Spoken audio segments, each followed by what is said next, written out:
साथियों नमस्कार। बाबा साहब चैनल में आप सबका स्वागत है। मैं बुद्धि प्रकाश वैष्णव जयपुर राजस्थान से आज मैं आपको उस विषय पर बात करना चाह रहा हूँ जो हमारी सबसे गंभीर बीमारी है। इतनी गंभीर है कि इतने सालों से इतना हमारे देश में हम सौभाग्यशाली है कि हमारा जन्म भारत की धरती पर हुआ है और हम उस देश के वासी हैं जो किसी समय में आज भी है विश्व गुरु कहलाता है। लेकिन आज कुछ परिस्थितियों से वो देश जो हमारे किसी भी परिस्थितियों में हमारा बराबरी नहीं कर सकते थे, लेकिन आज वो इतने विकसित हैं, विकासशील हैं, विकसित देशों की गिनती में आते हैं जहाँ हम नहीं जा पाते। ऐसा क्या कारण है, ऐसा क्या उन्होंने किया कि वो इतने कम समय में और इतने जल्दी वो डेवलप हो गए? उसके लिए मैं आपको बताऊं, रोजगार, बेरोजगारी को हमें आज सबसे प्रमुख विषय है बेरोजगारी। बेरोजगारी को हमें अगर ख़त्म करना है, बेरोजगारी का सबसे बहुत सिंपल और बहुत साधारण तरीके से, आसानी से मैं आपको बताने जा रहा हूँ।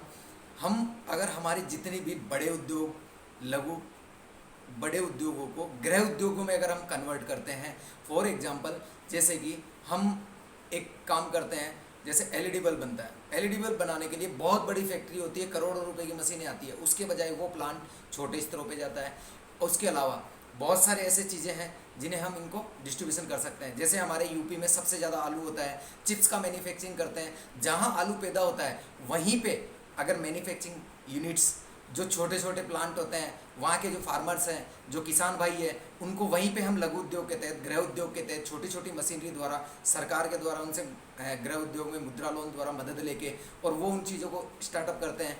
तो मेरा पर्सनल सजेशन या मेरा मानना है कि हमारे देश से बेरोजगारी ख़त्म हो सकती है। मेरी पर्सनल सोच है, आज से नहीं, मैं कई समय से प्रयास कर रहा था और मेरा ये पर्सनल सजेशन है कि अगर हमें बेरोजगारी को ख़त्म करनी है, जब तक हमारा देश विकसित नहीं होगा, जब तक हमारे देश में विकसित क्या होगा, यहाँ की पहाड़, नदियाँ, पठार क्या विकसित होगा? हम लोग ही तो विकसित होंगे। हमारे पास पैसा आएगा, हम लोग अगर विकसित होंगे, हमारे आम आदमी के पास अगर पूंजीपति रहेगा, हमारा आम आदमी पास रोजगार रहेगा, तो हमारा देश विकसित ऑटोमेटिक हो जाएगा। तो उसके लिए हमें प्रयास ये करना चाहिए कि आज की तारीख में हमें ये सोचना चाहिए कि कैसे हम रोजगार को बढ़ा सकते हैं, किस तरह से हम रोजगार ज़्यादा दे सकते हैं। आज एग्रीकल्चर को, हमारा दुर्भाग्य है कि भारत एक कृषि प्रधान देश है, लेकिन एग्रीकल्चर को आज भी हमारे देश में एग्रीकल्चर इंडस्ट्रीज नहीं बोला जाता है। जबकि हमारा कई देशों में किसान के पास खुद खरीदार जाता है और उनसे खरीदारी करता है, लेकिन हमारे देश में हमें मंडियों में लाइन लगना पड़ता है। बहुत सारी समस्याएं हैं। मेरा ये मानना है कि आने वाले हमारे देश के युवाओं को एग्रीकल्चर इंडस्ट्रीज की तरफ ध्यान लगाना चाहिए। एग्रीकल्चर इंडस्ट्रीज में हाइड्रोपोनिक फार्मिंग है, उसके अलावा उर्वरक खेती है, जितनी ज़्यादा हो सकती है उतनी ज़्यादा औषधीय खेतियाँ हैं, उन पे हमें ध्यान डाइवर्ट करना चाहिए, उनको हमें रोज़गार की तरफ लेके जाना चाहिए ताकि हमारे देश में से बेरोज़गारी को ख़त्म किया जा सके। और मेरा पर्सनल मुद्दा ये है कि हमें जब तक गाँव, आज हमारी संस्कृति कहाँ से है? हमारी संस्कृति गाँवों से है, न कि शहरों से। क्योंकि आज मैं बताऊँ, पूरी भारतीय संस्कृति गाँव पे डिपेंड करती है। अगर आज हमारे देश में गाँव के लोगों का जिस दिन हमने शहर की ओर होने वाले पलायन को हमने रोक लिया, उस दिन हमारा देश वापस समृद्ध देश हो जाएगा। मतलब इतना समृद्ध हमारा देश, सोने की चिड़िया था और आज भी है, ऐसा नहीं है नहीं है, आज भी हमारा देश सोने की चिड़िया है। लेकिन आज हमें जागरूक होने की ज़रूरत है।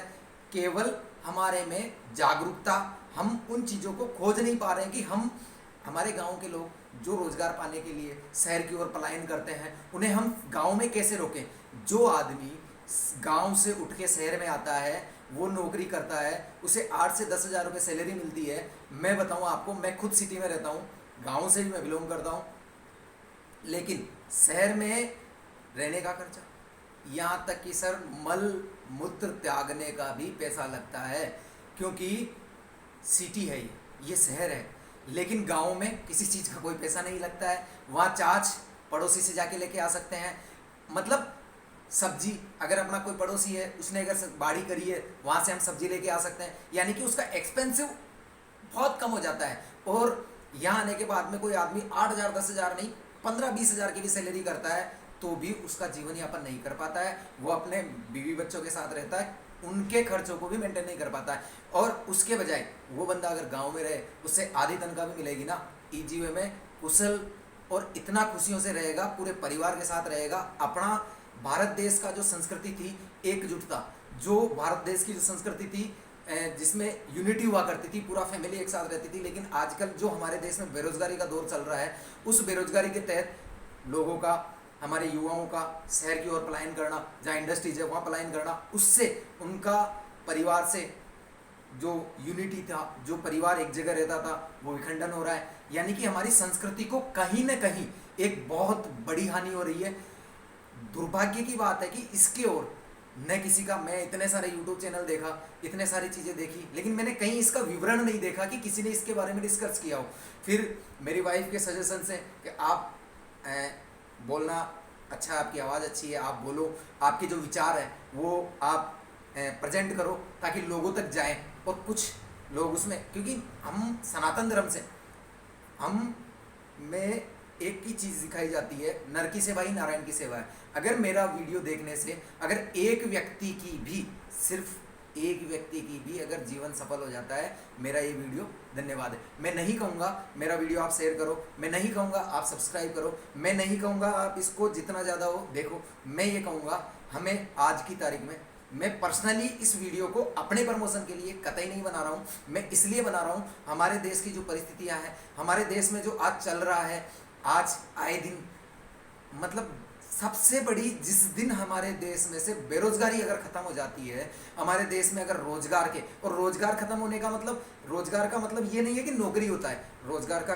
कतई ये मतलब नहीं होता है कि हम नौकरी करें। रोजगार का मतलब होता है स्वरोजगार की तरफ ध्यान। आज मुझे ये बताओ, हमारे देश में आज़ादी से पहले हमारे देश में इतने स्वरोजगार थे, हर आदमी घर पे रह के काम करता था, गाँव में रहते थे। गाँव में आज मुझे बताओ, शहर का, गाँव का माहौल जितना अच्छा होता है, वहाँ का वातावरण, मानसून वगैरह जितना सॉलिड, जितना हमारे स्वास्थ्य के लिए लाभदायक, नई नई बीमारियाँ उत्पन्न होना, आज हम देख रहे हैं इतनी बीमारियाँ, आज भयावह स्थिति है पूरे विश्व में। कोरोना नामक वायरस आ गया, फिर वाइट फंगस आ गया, ब्लैक फंगस आ गया, येलो फंगस आ गया, मतलब इतनी बीमारियाँ हो गई है। ये सब चीज़ें सर मतलब हमारा प्रकृति से जो हमारा मोह टूटा है, हम हमारे एक, कहते हैं ना, खुद के विकास के लिए हमने इतने सारे प्रकृति को हानि पहुंचाने के काम किए हैं जिसकी कोई कल्पना नहीं कर सकते हैं। इसमें सबसे बड़ा हाथ जो समृद्ध देश हैं, जो विकसित देश हैं, उनका भी हाथ रहा है। क्योंकि हम कोई भी चीज़ के ऊपर वो चीज़ प्रयास करेंगे तो कहीं ना कहीं, अगर विकास विकसित करने के लिए हम कोई चीज़ करेंगे, कोई प्रयोग करेंगे, कहीं ना कहीं हानि होती है। मेरा मानना ये, पर्सनल सजेशन मेरा ये रहता है कि हमें, मेरा मेन मुद्दा इस वीडियो को बनाना है बेरोजगारी, बेरोजगारी और बेरोजगारी। मैं चाहता हूँ, मेरा ये उद्देश्य है कि हम बेरोजगारी पे ही काम करें। हमारा आज अगर बेरोजगारी खत्म हो जाती है, आज मैं बताऊँ आपको, बेरोजगारी इतनी बढ़ गई है, मतलब सबसे ज़्यादा इस कोरोना काल में मरा है मिडिल क्लास परिवार। क्योंकि मिडिल क्लास परिवार न तो मांगने के लिए लाइन में लग सकता है, ना किसी से हेल्प ले सकता है। कुछ लोगों को जानकारी नहीं है, आज वर्ल्ड वाइड क्राउड फंडिंग चलती है, लोगों को नॉलेज नहीं है किस तरह से हम उसमें फंड रेज कर सकते हैं, किस तरह से हम फंड ले सकते हैं, क्योंकि अपनी समस्याएं शेयर नहीं कर सकते हैं। 2000 से लेके 1 लाख, 2 लाख, 5 लाख तक की जो भी मदद हमें चाहिए। व्यापार में व्यापारी जितने थे सारे व्यापार बंद हो गए, कहीं जाने लायक नहीं है, बाहर निकल नहीं सकते हैं। क्यों नहीं निकल सकते हैं? क्योंकि कोरोना चल रहा है। कुछ अपना भी रहता है, हमारी फैमिली से भी रहता है, क्योंकि सबकी सुरक्षा का भी अपना मेन उद्देश्य है। आज के वीडियो में मैं सिर्फ अपना ध्यान स्वरोजगार पे लगाना चाहता हूँ। मैं चाहता हूँ, हम बहुत सारे ऐसे प्लेटफॉर्म है, बहुत सारी ऐसी कंपनियाँ हैं जो स्वरोजगार पे काम कर रही है। मेरा उद्देश्य ये है, हमें जितना ज़्यादा हो सकता है हमारे देश में अगर बेरोजगारी नामक इस वायरस को ख़त्म करना है। ये कोरोना का भी बाप है, इतना खतरनाक है, इसकी हम कल्पना नहीं कर सकते हैं। लोग कोरोना से मरेंगे जो मरेंगे, लेकिन लोग भूखमरी से मर जाएंगे, क्योंकि बेरोजगारी दिनों दिन बढ़ रही है। आज किसी भी स्टेट में, किसी भी ज़िले में, आप किसी भी गांव में जाके सर्वे करो, बॉस आपको, मतलब शिक्षित बेरोजगारों का, अच्छे पढ़े लिखे बंदे जिन्होंने ग्रेजुएशन किया है, डिग्रियां ली है, वो भी शिक्षित बेरोजगार का ठप्पा लगा के घूम रहे हैं, क्योंकि रोजगार नहीं है। आज वो लोग स्वेच्छा से स्वरोजगार की तरफ अपना ध्यान डाइवर्ट करें।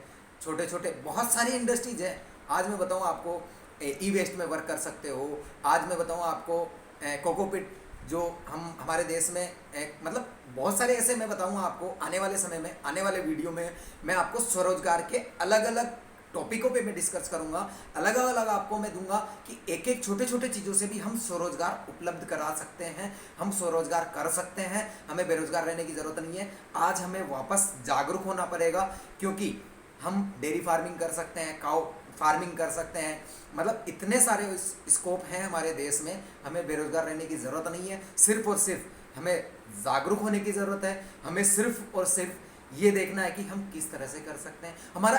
अच्छा, सबसे पहली चीज़ हमें ये सोचना है, काम आप कतई वो मत करो जिसमें आपको आनंद की अनुभूति नहीं होती हो, काम वो करो जिसमें आपको मज़ा आता हो, क्योंकि जिस चीज़ में आपको काम को करने में मज़ा आएगा उसको आप उतना परफेक्ट करोगे, उतना ज़्यादा उसको अच्छा करोगे। काम वही करना चाहिए जिसे आपको आनंद के। मैं अपना पर्सनल सजेशन देता हूँ, मुझे व्यापार करने में इंटरेस्ट है, मैं व्यापार ही करना पसंद करता हूँ। उसके अलावा मुझे हेल्प करना बहुत अच्छा मुझे अच्छा लगता है। मैं एनजीओ से जुड़ा हुआ हूँ, मेरी खुद की भी एनजीओ है। मेरा जहाँ तक हो सकता है, जिसकी चाहे जितनी भी हो, चाहे आज हम अगर एक आदमी की मदद करते हैं या दो आदमी की मदद करते हैं या 5 आदमी की मदद करते हैं, मैं मानता हूँ कि अगर हम सिर्फ 2 आदमी की भी मदद करते हैं और 2-4 आदमियों की हम मदद करते हुए चलते हैं, और हर जो बंदा जो शख्स सक्षम है, अगर वो 2-2 4-4 आदमी की मदद, क्योंकि आज मेरे को एक चीज़ बताओ, मैं आज परेशान हूँ या मैं अगर परेशान रहता हूँ, मुझे अगर कहीं से मदद मिलती है, फाइनेंशियली मदद मिलती है, किसी भी तरह की मदद मिलती है जिससे मैं सक्षम हो जाता हूँ, अगर मुझे सक्षम होने में मदद मिलती है और मैं सक्षम हो जाता हूँ, अगर मैं 2 से 4 लोगों की अगर मदद करता हूँ और इसी तरह से ये स्ट्राइक चलती है, क्या हमारे देश में कोई बंदा परेशान रह सकता है? क्योंकि होता ये था गाँव में क्या होता है कि अगर हमारे पड़ोस में किसी के कोई बीमारी हो गई तो गांव के कुछ मुखिया लोग जाते हैं, हाँ भाई क्या हुआ भाई, बीमारी हो गई साहब, पैसे नहीं है साहब, ठीक है ले पकड़ 2000 5000 10,000, इस तरह से गांव में हेल्प हो जाती है। लेकिन हमारे शहरों की अगर स्थिति पे बात करते हैं, इतनी दयनीय स्थिति है, यहाँ पड़ोसी को इंटरव्यू नहीं कर पाता है, वो जानते नहीं है कि ये कौन है, उनका सिर्फ इतना सा रहता है, हाँ साहब ठीक है आए होंगे, रह रहे हैं, किराए पे रह रहे हैं, ये वो ये चीज़ें चलती हैं। मुझे नहीं, मैं आप जितने भी दर्शक देख रहे हैं, मैं आपको शर्तिया और मैं आपसे दावा करता हूँ कि मेरा बोला हुआ हर शब्द अटल और सत्य है, क्योंकि जो मज़ा गांव में रहने में है, जो मज़ा गांव की संस्कृति में है, वो शहर में कतई नहीं है। आज मैं बताऊँ, गांव में हम दीपावली के बाद में गोवर्धन पूजन करते हैं, शहर में मैंने कई जगह मैंने देखा ही नहीं, क्योंकि वो उस संस्कृति में यहाँ आने के बाद में। अच्छा, हमारे जो गाँव से जुड़े, जैसे मेरा परिवार गाँव से जुड़ा हुआ है, हमारे यहाँ गोवर्धन पूजा वगैरह सारी चीज़ें करें, लेकिन यहाँ वो व्यवस्थाएं नहीं हो पाती है कि हम वो चीज़ें कर पाते हैं, यानी कि हमारी संस्कृति से कहीं ना कहीं हम टूट रहे हैं।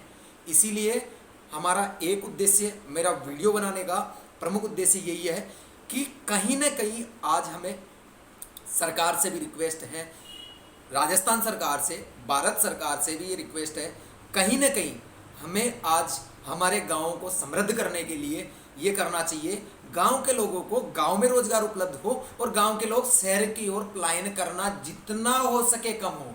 और किसान भाइयों के लिए मैं ये चाहता हूँ, मेरी निजी राय है, मेरा इसमें किसी का कोई हस्तक्षेप नहीं है, मेरी निजी राय है कि जो किसान पैदा करता है, व्यवस्थाएं सरकार को या प्राइवेट निजी जो भी रहे वो इस तरह की होनी चाहिए, अगर किसी किसान के अगर टमाटर हुआ तो किसान के घर पे साधन जाए, ट्रांसपोर्टेशन जाए, वहाँ से परचेज करे, किसान को वहाँ उसके घर पे बैठ के पैसा मिले।